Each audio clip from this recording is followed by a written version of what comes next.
Tudo bem, pessoal? Boa noite. Uau, que alegria estar aqui. Eu estou aqui pela cota de idiotas. Todo evento tem que ter, não sei se vocês sabem, é uma lei, é um decreto do governo federal de Bolsonaro. Não pode ter um evento só com PhD, com doutor, não. Tem que ter representatividade imbecil. E eu sou essa pessoa, estou aqui pela representatividade ignorante no Brasil. Tem que ter algum idiota falando merda, senão não é reconhecido, não é liberado, não tem um alvará de evento no Brasil. E esse idiota tem que ter um microfone. Bom, queria agradecer ao Instituto Serrapilheira. Faz um serviço muito bonito, mesmo, de impedir que cientistas migrem para o TikTok. Que é um problema muito sério no Brasil. A gente precisa falar disso, tá? Sim, porque sem investimento em ciência, gente, os cientistas vão acabar tendo que sair do laboratório para fazer o quê? Dancinha. Você conhece o pesquisador hoje em dia, você não pergunta mais o objeto de estudo, você pergunta o arroba. Se tivesse isso na Renascença, Galileu não teria descoberto que a Terra gira em torno do Sol, por quê? Porque ele mesmo estaria girando. Schrödinger, coitado, não conseguiria botar um gato dentro de uma caixa, que é Luísa Mel ia vir falar o quê? Não pode. Botar urânio numa caixa com um gato, gente, pelo amor de Deus. Então, parabéns a todos que sobreviveram 4 anos do governo Bolsonaro e ataques sucessivos à sua profissão. Para começar, botou no ministério um astronauta. Ele escolheu um ministro igual o paulista escolhe senador. Ah, mas ele é um astronauta. Sério, ele foi para o espaço? Sim, foi de carona. Ele foi para o espaço de carona, tá num ônibus espacial russo. Ele não foi numa missão, ele foi realmente de carona. Tá? Ele foi passear com os russos, ele é tipo uma cadela laica sem carisma. Ele foi... E o Brasil pagou 10 milhões de dólares por essa voltinha no espaço que ele deu em 2006, tá? Sim, os russos fizeram um serviço de merda. Por quê? Porque trouxeram ele de volta. Um péssimo serviço. Fora que Jeff Bezos e Elon Musk também já foram para o espaço. O espaço já foi mais bem frequentado. Aquilo ali tá virando um grande balneário Camboriú. Lugar caro, longe, cheio de reaça. Ao longo de 4 anos, Marcos Pontes fez jus à sua história, fez no ministério a mesma coisa que ele fez no espaço, nada. Foi ministro de carona. Para não dizer que não fez nada em toda a vida, ele foi responsável por popularizar uma mentira muito difundida no Brasil, que é o travesseiro da NASA. Não sei se vocês sabem, a NASA não faz travesseiro, você deve saber melhor que eu. E nem autorizou o nome travesseiro da NASA, que é uma coisa que só existe no Brasil, travesseiro da NASA, escrito NASA, tá? Inclusive, você vê, depois de cada ponto, é verdade isso, depois de cada letra tem um ponto, é N.A.S.A. E tem um asterisco e embaixo está escrito, como é que é? Nobre e autêntico suporte anatômico. Com a cara do Pontes do lado. E ele ganhou muito dinheiro vendendo travesseiro supostamente da NASA. Ele é o famoso FDP. E com isso quero dizer famoso doutor pilantra. Mas vocês podem argumentar que o Brasil nunca teve investimento em ciência, não é novo isso. E aí muita gente vai lembrar, claro que a gente nunca ganhou o tal do prêmio Nobel, mas para mim isso denota claramente que os suecos têm recalque por serem nossos fregueses na Copa do Mundo.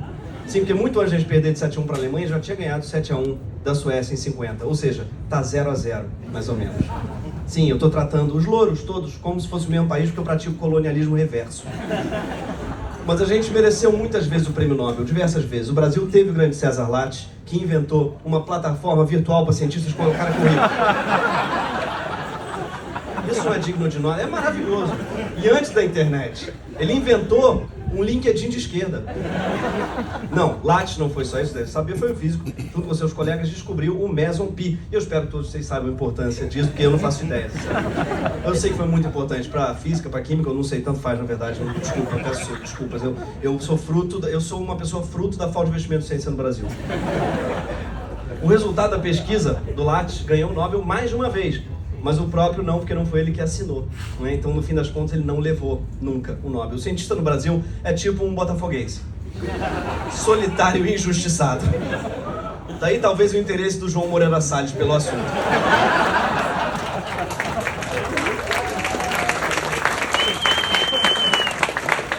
A gente teve Oswaldo Cruz também, fundador da Portela. Oswaldo Cruz, que erradicou a varíola, peste bubônica e a febre amarela, vacinou tanta gente, causou a primeira revolta da vacina. Sim, tinha um tempo Antigamente, o governo obrigava as pessoas a se vacinarem. Olha que louco, não era a população que obrigava o governo a comprar vacina. Aliás, eu queria protocolar uma indicação aqui, hoje, do povo brasileiro ao Prêmio Nobel, porque ele foi o único país que se revelou, sim, ele se vacinou à revelia do presidente. Porque tem vários países que se vacinaram, claro, com a ajuda do presidente, outros países se vacinaram, não se vacinaram por culpa do presidente. A gente se vacinou apesar do presidente, se vacinou contra ele. Talvez se ele fosse a favor da vacina, inclusive talvez tivesse falado, tá aí, não vou não. E tem, claro, Carlos Chagas, que descobriu a doença de Chagas. Que é um nome bem mais prático, né?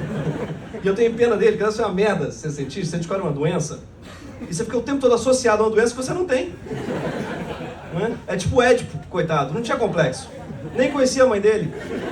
Ele foi casar com uma mulher simpática, uma viúva, uma milf, se casou com ela, e posteriormente descobriu que era a mãe que ele não conhecia. Se tem uma pessoa no mundo que não tinha complexo, era Édipo. Mas vai lá, Freud, né, esperto, bota o nome do complexo que ele inventou em outro, tinha que chamar complexo de Freud. Eu nunca ia querer chamar a doença de Gregório, imagina, que tragédia, apesar de ser o nome de doença.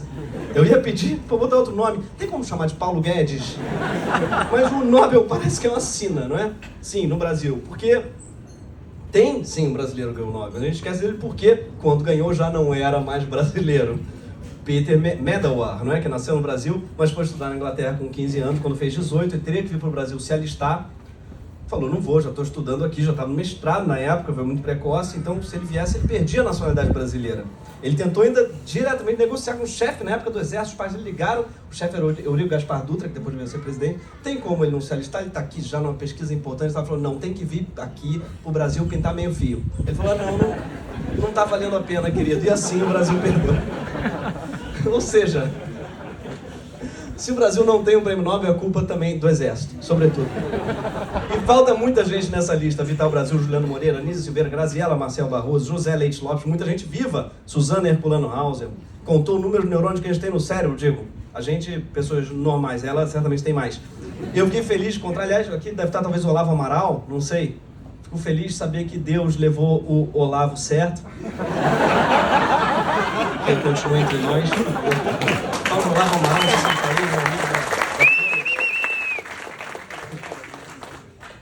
e Arthur Ávila, claro, que não ganhou o Nobel da Matemática, porque não existe Nobel da Matemática. Mas deu ao Brasil, né, uma das nossas 2 medalhas Fields. Sim, uma das 2 eu digo porque a outra foi roubada. Não sei se vocês sabem disso. O ganhador da medalha seguinte estava aqui no Brasil, com a medalha dele, e garfaram. Sim. Eu chamo isso de reparação histórica, para compensar os Nobel do Lattes. A verdade é que o cientista tem pouco prestígio, não é só no Brasil, no mundo todo. A população, em geral, tem tão pouco interesse pela ciência que para um cientista protagonizar uma série, ele precisa começar a vender metanfetamina. Imagina, se o Walter White continuasse dando aula de química, quem que ia assistir? Não ia.